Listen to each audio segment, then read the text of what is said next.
Hello, and welcome to the Migraine Oasis podcast, where we'll help you achieve more pain-free days by tackling the root causes that keep you stuck in the pain cycle. Our goal is to help you heal from the inside out for sustainable results. We'll cover everything you need for a holistic and mind-body approach to healing.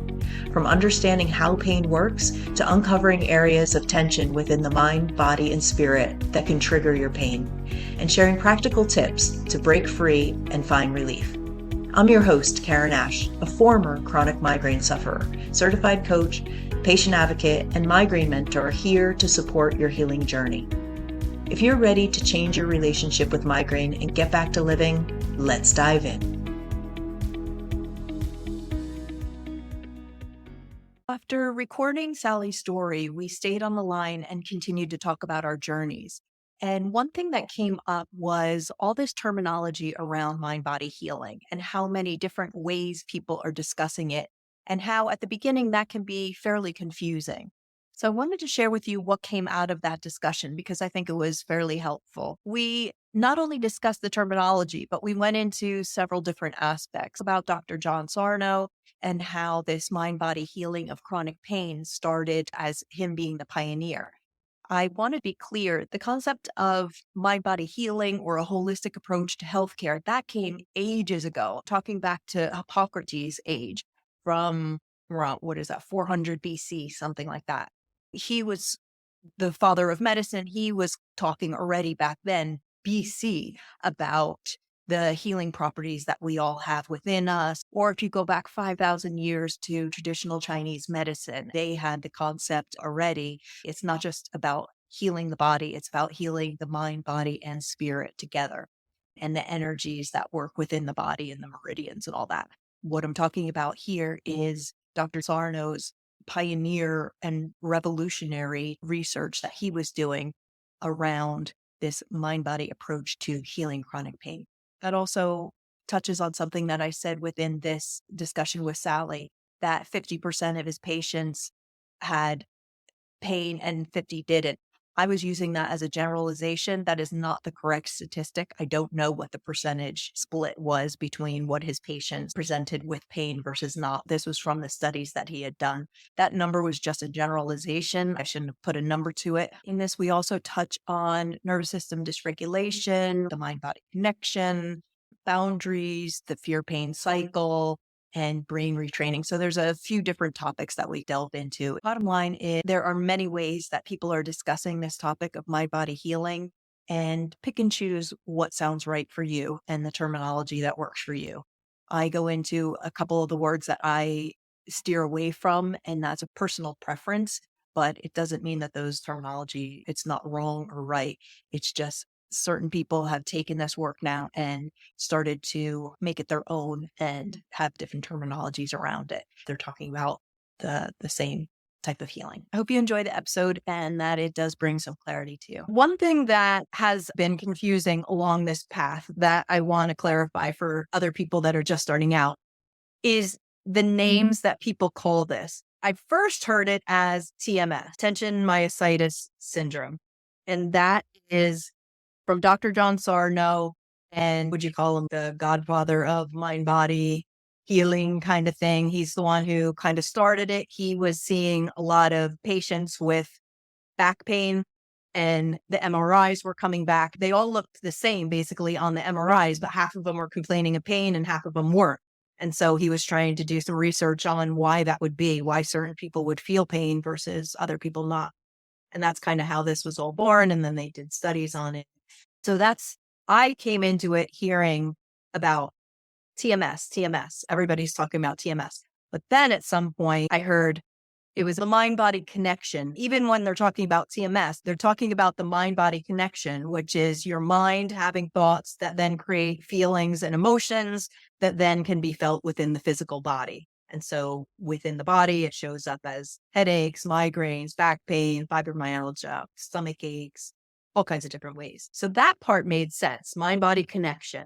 There's a connection between my mind and my body, this constant loop of information going back and forth. That part makes sense. Then I've heard also mind-body syndrome. The migraine is a mind-body syndrome or a mind-body condition, which would be something that comes out of the mind-body connection going haywire, basically. The nervous system gets dysregulated and sends the brain messages of danger or a threat is coming, and so this happens. So what's your journey been? I'm just curious what your thoughts are on that. I call it TMS, which I love Nicole Sachs's analogy of the beaker inside you or like a cup inside you. And every time you have a bad experience or someone makes you feel a certain way, or you put yourself down, or anything negative, any emotion that you feel that you suppress gets dumped into this. And as the years go on, the cup gets fuller and fuller. And then when it gets to its full capacity, it sort of spills over the edge. And then the spilling over the edge is going into your body in whatever syndrome or condition that it manifests itself in.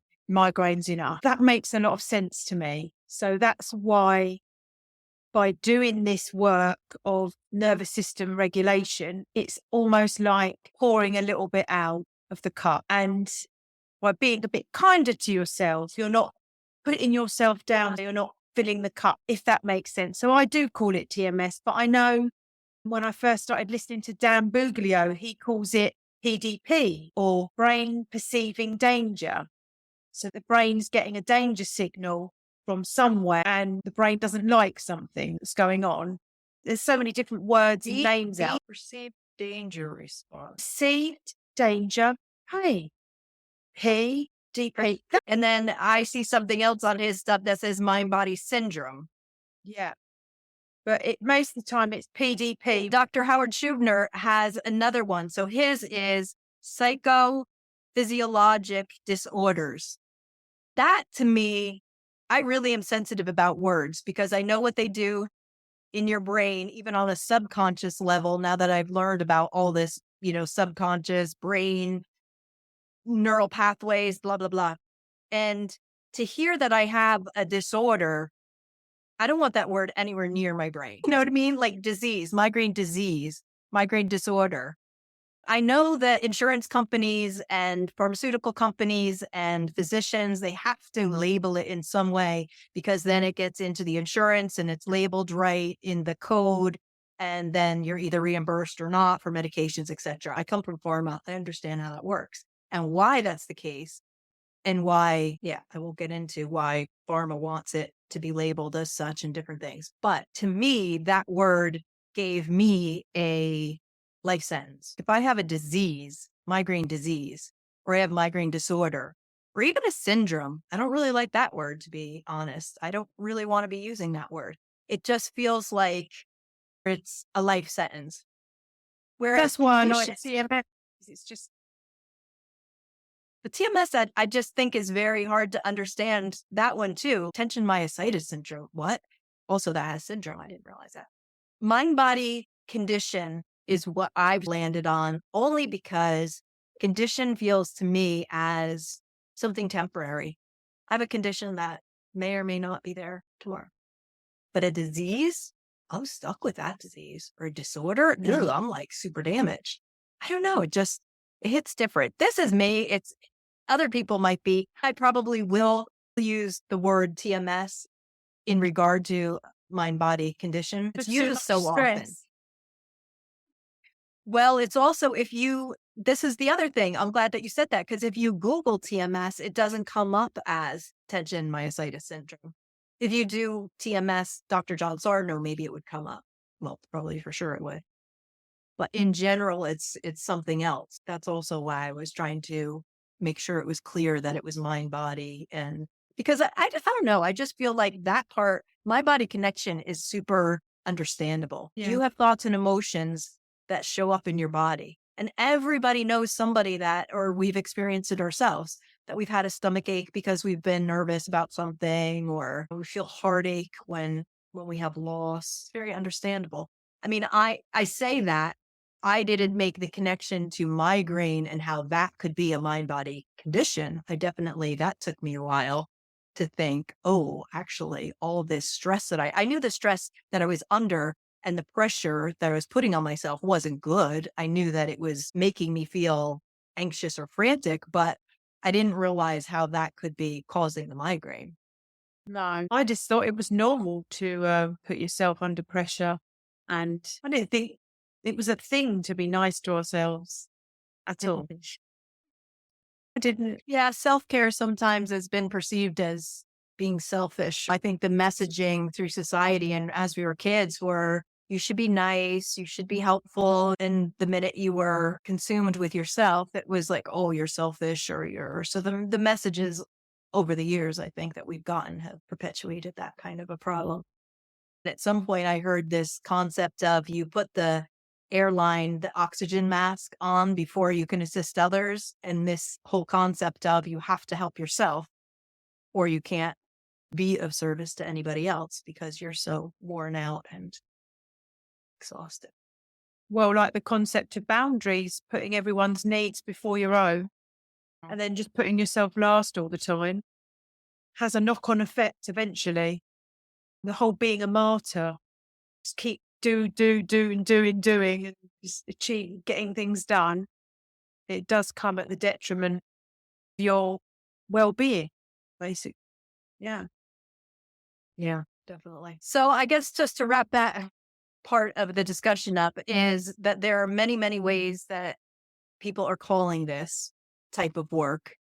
Mind body healing, I've also heard it be discussed as, or self healers. There's so many different ways to say it. But so tension myositis syndrome or TMS, this is kind of where it started with Dr. John Sarno.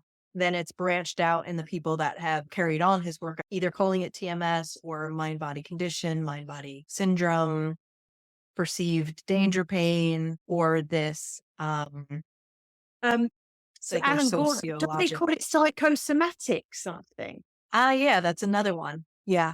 And that one, see, I thought we were getting away from, that's why I was confused with Dr. Schubner calling it psychophysiological disorder, because I thought at some point I heard from psychosomatic that people weren't understanding that psycho is just mind, somatic is body. It's mind body. Psychosomatic only means mind body, actually. But the word psycho doesn't resonate with people. Usually they think, I don't want to be psycho. I think it's a good word in vocabulary.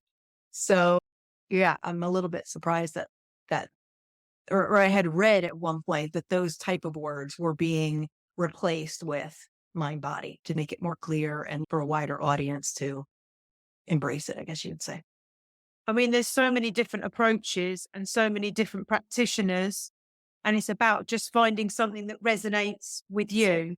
We could throw a million different names out there, and some might resonate with us, some not so much. They're all coming from the same place. And if you have a dysregulated nervous system, it's usually the reason for your pain. What it means, isn't it? Yeah. Yeah. Yeah. I think it's just important to mention all this because this caused me confusion at first because everybody was talking about it slightly in a different way, but yet they seem to have the same messaging of, like you said, our thoughts creating a reaction within the body and then the nervous system getting dysregulated, sending danger signals to the brain. Then the brain triggers the pain. And then fear perpetuates it. Fear of it coming again. And your brain is trying to protect you from all those feelings, isn't it? Yeah, this pain fear cycle. Because you really can't, once you get into the pain, you can't not have the fear a little bit, but then the fear is perpetuating the pain. And so it's like, yeah, it's this vicious cycle that we get into. How So can really you you not have be to- scared of something that's happening time and time again? And at the time, you don't realize that the fear is keeping the pain going at all. Once you understand that the messages to the brain of fear is keeping the cycle going, you can begin to unlearn those pathways in that, what do you call it? Brain retraining, exactly what you're saying, that you learn to stop the fear or recognize the fear. The awareness then starts you to be able to go down a different path where you. I change your suppose thought at some cycles. point we should mention the neural pathways. That's what it is, and it's learned behavior. There's so many ways of explaining it. It's so hard. I think there should be a whole other episode on neural pathways and how the brain works and the fact that the pain comes from the brain. And yeah, it's a complex topic for sure. You were telling me. This is my career. I'm going to try to explain it. Like thinking. Yeah, could you pick something easier? Exactly. It's fascinating to me, though. To wrap this up, I'm going to have slides up on the video. If you're interested to see how things are spelled, etc., you can head over to the YouTube video. Mind body medicine is overarching all of this mind body healing, TMS, and all that we've been talking about. That is the scientific understanding that there's this intricate and inseparable link between the mind and the body, and how our emotions and our spirituality, our behavioral factors, everything can directly affect health. But most importantly, to our situation, is it explores the body's innate ability to heal itself when given a positive physical and emotional environment. And that's what we're exploring here on this channel. But you'll hear it said in other ways also. You may hear of integrative medicine or holistic medicine, psychosomatic medicine. And again, what we said in this episode was psycho is simply meaning mind and somatic means body. So it's really mind body medicine essentially with that as well. Behavioral medicine, that gets into a little bit more of how the impact of health on the behavior of your psychosocial, so your social environment, your work environment, your home environment, etc., and how that affects your health. Complementary and alternative medicines, that's broader, but factors in also to this mind-body connection. And functional medicine as well overlaps with this. So just to be aware of that. Talking about terminology, I thought I would throw this in as well, is you see mind-body written in several ways. I have an Instagram post on this that I'll share on the YouTube video. The correct way is a hyphen in between mind body. That's grammatically correct. It makes a compound adjective out of the two words and makes it into a single concept. People who are writing it in two separate words, mind, body, it's grammatically incorrect, but it also goes in direct opposition of what we're trying to convey here with separating out the mind from the body. So I don't like to see it written that way. What I've incorporated for migraine oasis is smushing it together and having mind body be one word. I do capitalize B to recognize that mind and body are together. It's actually not grammatically correct to me. It's a visual reminder that the two are linked. There is no separation between the mind and body. That's why I don't like the hyphen, even though it's grammatically correct. I am starting a movement. I want it to be smushed together. So this is why you see me write it in that way. I'm sorry if that drives you crazy because it's not technically grammatically correct, but that is why you'll see me do it that way. Tension myositis syndrome, TMS, is also called tension myoneural syndrome. Myositis means inflammation of muscles, and myoneural means it's relating to or connecting muscle and nerve. Then we talk about the migraine connection, and what comes out of that is either a mind-body syndrome, a mind-body disorder, or a mind-body condition. We also talked about perceived danger pain. You'll see that as PDP, psychosomatic, which again, mind, body, psychosomatic, or PPD, and that's the physiological disorder. And again, psychophysiological, physiologic is body, psycho, mind. So this is, again, we're all saying the same thing in these terms. The terms that Migraine Oasis has adopted is mind-body medicine, mind-body healing approach. You'll hear me talk about a holistic health approach because that is a little bit more broad and incorporates more factors that I think are important to our overall health and the tension that is felt within the body. There's 8 pillars that I use of our holistic health. You will hear me talking about that a bit as well. Mind body connection, and I call it a mind body condition for the reasons why you heard in the video. I will sprinkle in TMS only because it is so well known in this field and people are searching for it under that name. I'll always combine it with MindBody Condition. If you want to continue the conversation, please check us out at Facebook under the private group for Migraine Oasis. We're on Instagram and YouTube and podcast. Please stop by and say hello, and let's continue the conversation. Have a good day. See you in the next video. Thanks for tuning in to the Migraine Oasis. I hope today's episode has inspired you to explore new approaches and provide some actionable steps you can use. Check out the show notes for any of the links of resources mentioned. If you found this valuable, please follow and subscribe, leave a review, and share it with others. This greatly helps our algorithm to ensure that this information gets out to more people who can benefit. If you're not already a part of the Migraine Oasis online community, check us out and stay tuned for more support, relief, and healing throughout the week. Until next time, stay hopeful and believe that more pain-free days are in your future. We're honored to support your healing journey. Take care of yourself and be well.